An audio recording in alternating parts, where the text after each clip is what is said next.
So there's constantly attacks. Well, I don't want to call them attacks, but usually when someone that lives either in the US or Canada or in the UK or anywhere outside of Nigeria, whenever they say, oh, stay in Nigeria, don't come here, people always say that, yeah, so you are there, but you don't want us to come.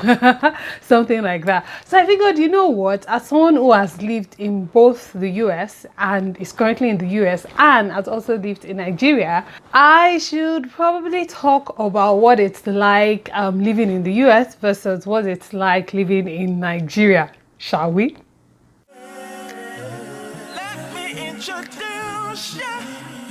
Hello! Hey, if it's your first time here, hi! My name is Adenike or Olori Esho. On this channel, I create content that relates to love, marriage, and lifestyle. So if you're interested in any of those, please subscribe to the channel, check out my other videos, and yeah, let me know down below that you subscribed, alright? Thank you.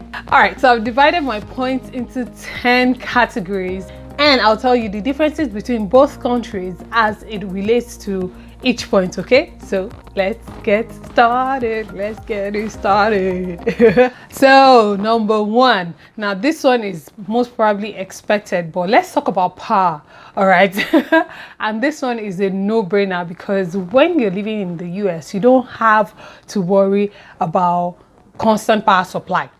All right, you don't have to worry about owning a generator. You don't have to worry about, oh, you're finishing after a long day at work and you're going home and then you're like, I wonder if there's power or not. No, you know that there's power when you're in the US. It's only on occasions, maybe weather issues or some very few occasions, or maybe they are doing some testing somewhere in your neighborhood or whatever, that might lead to loss of power supply. But the norm is that when you're in the US, you are rest assured of constant power supply. Like you don't have to worry about charging your phone, you don't have to worry about buying fuel for the gen, which are issues that you'd worry about if you were in Nigeria. So as we know, living in Nigeria, if you don't own a generator, even if it's like past my neighbor, you shall own something. It's either you own a generator or you own a what do you call it, an inverter or something, or maybe solar power. You are sure doing something outside of the regular power supply that you would get from PHCN. You're still taking your own precautions to ensure that you are never caught on fresh. But the thing that makes it frustrating in Nigeria is that you never get used to it, regardless of, even if you were born and raised in Nigeria, you can never get used to the fact that, oh, there is no constant power supply, because there's just so many things. Even if you have absolutely nothing to do and all you just want to do is just sit down and be staring at your bulb like, oh, there is power. Just having that feeling of there's power, there's just a calmness, you know, that comes with it. So yeah, that is a mega difference between living in the US versus living in Nigeria. Number two is healthcare. This one is even a no-brainer because even the politicians in Nigeria, they are not staying in the country for their healthcare. They are running to countries like UK and India and the US and Canada and all those places just so that they and their families can get good healthcare. Even the presidents. What am I saying? Even the president Buhari doesn't stay in Nigeria for his annual checkup or whatever it is. He's always going to UK for. Compared to when you're living in the US, you know that, okay, even if you don't have the money to pay for healthcare at the moment, right? Like maybe at the moment when you're ill or whatever, even if you don't have the money at that time, they're still going to treat you. You pay for it.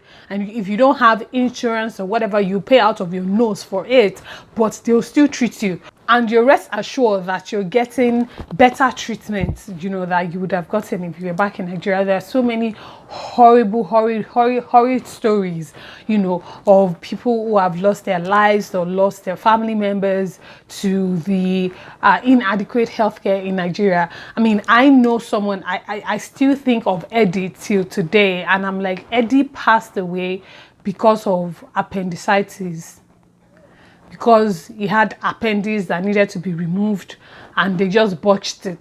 A grown man, 30, that was at his prime, he had things going for him, and they wheeled his body out of the hospital in front of me, and I broke down. It broke me, because I was just like, I couldn't believe that it was just gone. 1 minute he was complaining of ordinary stomachache, and the next minute it was gone. And I was just like, the healthcare is definitely better when you're living in the US, and that's comfort as well, because you know that even if you are hustling, but then you know that, oh, your hustling is paying off in one way, in terms of having constant power supply, having constant water, having good and affordable healthcare, you know, and all of that. Number 3, the people. So I want to say this one is like half and half for me. It's almost the same as living in Nigeria as it is as living in the US, compared to some other countries that I've been to. The people in both Nigeria and in the US are very warm and very nice. People generally are nice, and they're in most places, you know, they're nice and they're eager to help. Oh, can I help you find something? Are you okay? You're walking down the road, you've never seen this person before, and this person is smiling and she's like, oh, hi, it's a great day, isn't it? Okay, have a good day. You know, that's when you're in the US and all of that. You know, they're all smiling and everyone is just so warm and welcoming. And I like to say it's the same thing as living in Nigeria, because Nigerians are actually very nice. When we take out the frustrations, I make excuses for a lot of Nigerians whenever I'm in Nigeria, because I know that a lot of people are dealing with stuff, you know, frustrations from government, from family, from different places, from work. And so I know that people are dealing with so much in that country. And so when they act a certain way, I just make excuses for them, like, oh, whatever, do you get? So, but on a regular, Nigerians are actually very, very lovely and welcoming people. Like we're very warm, you know, we're very open and receiving, you know, of people generally. So that's one thing I will say is constant between the US and Nigeria. Number 4, in as much as Nigerians might complain a lot about the heat and harmattan, usually around the festive period, so you're looking at November, December and January, it gets very, very, very, very hot and very, very dry, very, very humid and all of that. And you know, and then there's no power, so so the weather can be a bit harsh in Nigeria, but it's not as bad as the US. In the US, you get different seasons. So you have spring, you have summer, you have winter, you have fall. So you have different seasons, and they can affect a lot of things, you know, a lot of moods, and you have different experiences. You get snow if you're living in certain states or certain areas of the US and all of that. So all of that, you know, those things are good, right? But the downside to that is that the weather can be quite crazy sometimes, you know, like once it's getting into spring, into summer period, you're looking at, oh, it's going to be flu season, and then after that it's going to be tornado season, and after that you're hearing of earthquakes here and there, and the weather just goes crazy in the US. Sometimes, you know, people have lost their lives, their belongings, their houses, their homes to tornadoes and earthquakes. Once when I was in law school in Oklahoma City, I remember there was an earthquake, and it was the craziest experience. Like you know, when you're running around and you're not sure, okay, what should I grab? Like, should I just throw myself out of the house? Or when it's tornado season and there is the tornado alarm that's always going on when they're anticipating a tornado in certain parts of the country or whatever. It can get really, really crazy. It can get really, really crazy, but those are issues that Nigerians don't have to worry about. You know, we just worry about, is it wet, is it dry, is it hot, is it cool? And that's it. Number 5, I have to say I enjoy the services in the US better than the services in Nigeria. And that's just because, you know, they have a system that works, and they have a system, in as much as I think sometimes the system makes us lazy, you know, in terms of having drive-throughs, and you can do pickups for your groceries. Like, everything is made in such a way that they want to make life easier for you in the US. Like, you don't have to stress, and they have multiple options, multiple ways to make life easier for you when it comes to experiencing different services: grocery, pharmacy, restaurants, you know, making payments. You know, they don't tell you, oh, we don't accept POS. That's a problem in Nigeria. When you look at some of the services in Nigeria, I can't believe that till today there are still businesses in Nigeria that will tell you, oh, you know, we don't accept POS. Oh, you can't do a transfer. Oh, you have to do cash. Like, is it, how many people carry cash around these days?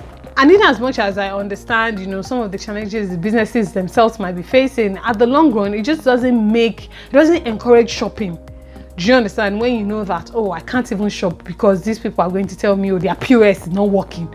Just the services generally when you're in the US, they're much easier, they make your life more comfortable compared to when you're in Nigeria. Number 6, what I'll consider to be one of the downsides of living in the US is being considered a minority as a black person versus when you're in Nigeria and we are all on the same level. Everybody is black. Everybody is the same. This was something I struggled with when I initially moved to the US, and you know, I was going to school and I would constantly hear or constantly get emails talking about, oh, as a minority you should do this, as a minority you should do that. I remember it was my first semester of law school and I was constantly getting that email. I thought being a minority meant that maybe you were handicapped in some certain ways or you had some disabilities and all of that, and I was like, well, but I don't have disabilities, or you know, why do I keep getting these emails?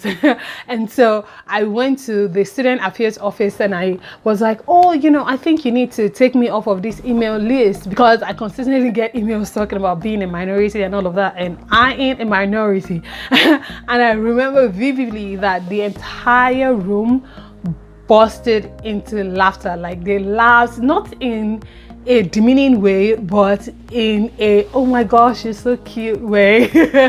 And then we're like, actually, being a minority means you're either black or African American, or you know, you're Mexican or Hispanic or Spanish. And I was like,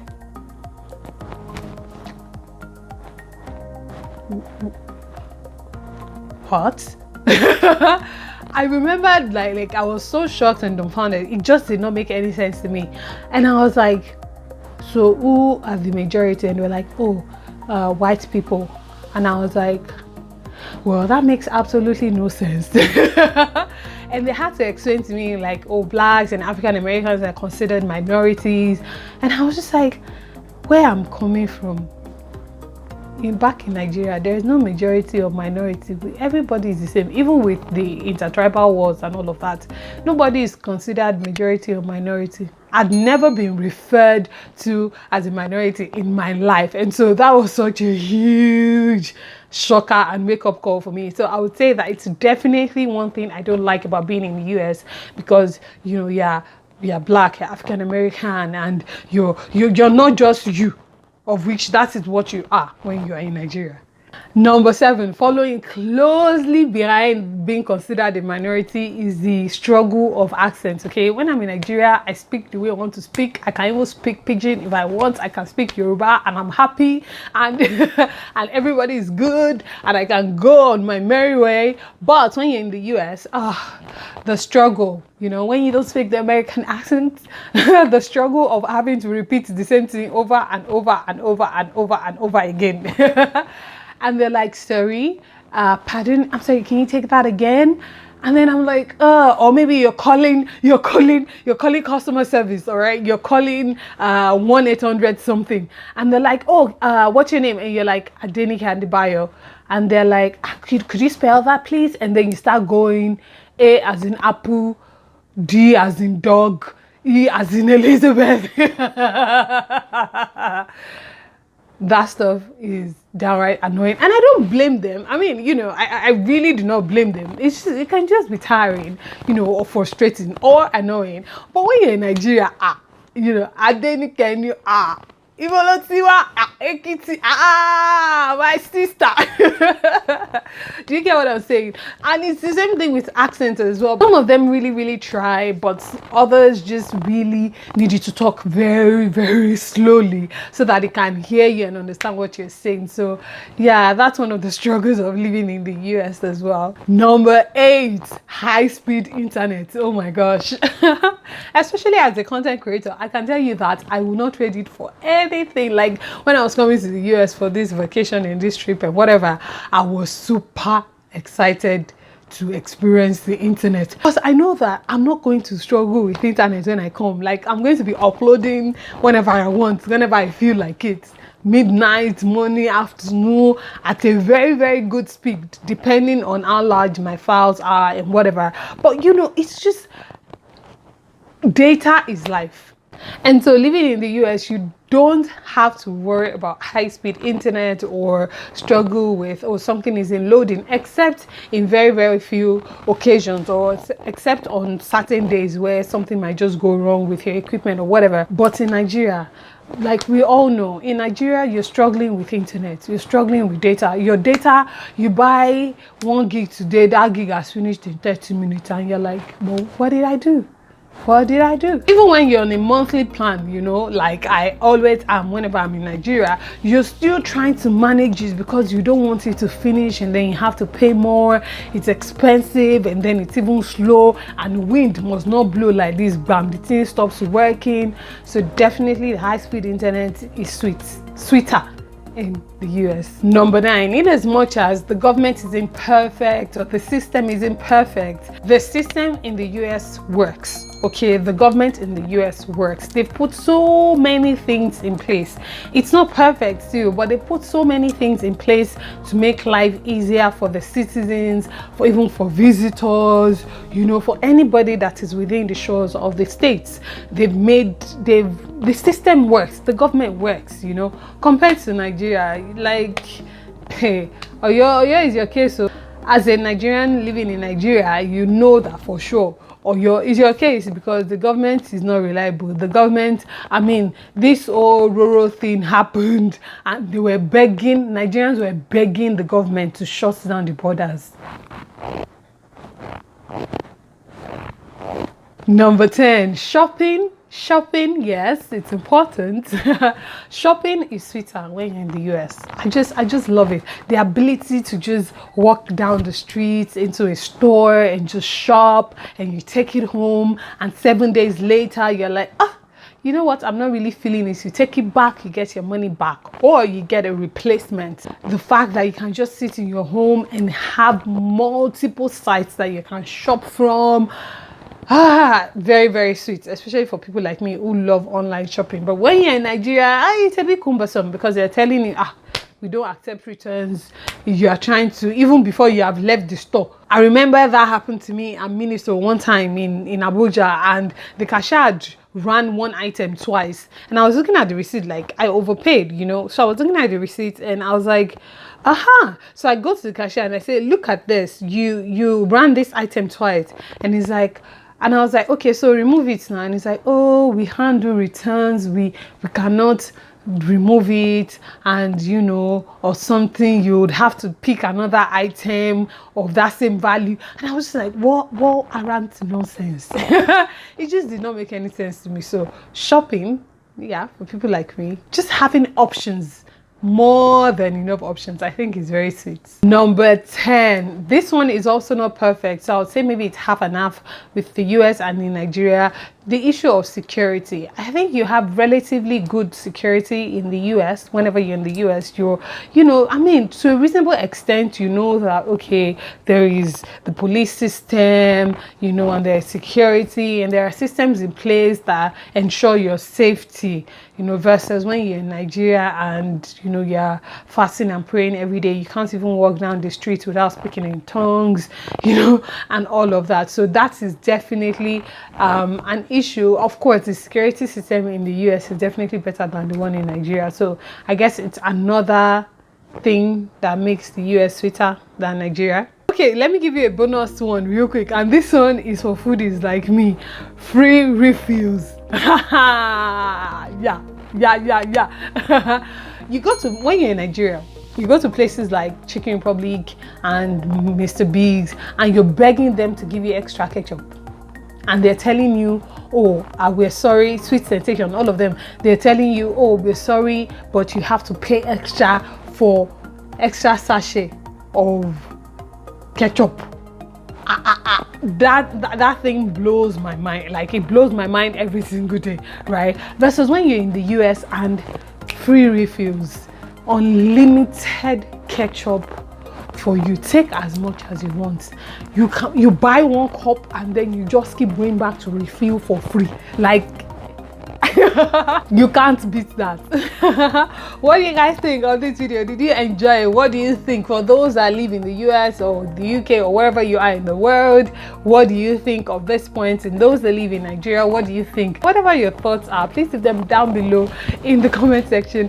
I hope you enjoyed the video, and please subscribe to the channel if you aren't. Please check out my other videos as well. I have really exciting videos on the channel. I look forward to seeing you again very soon. You know how we do it. I pray God blesses you, your home, your marriages, your relationships, but most importantly, I pray God blesses you. Remain in God and God bless you. Mwah. Bye.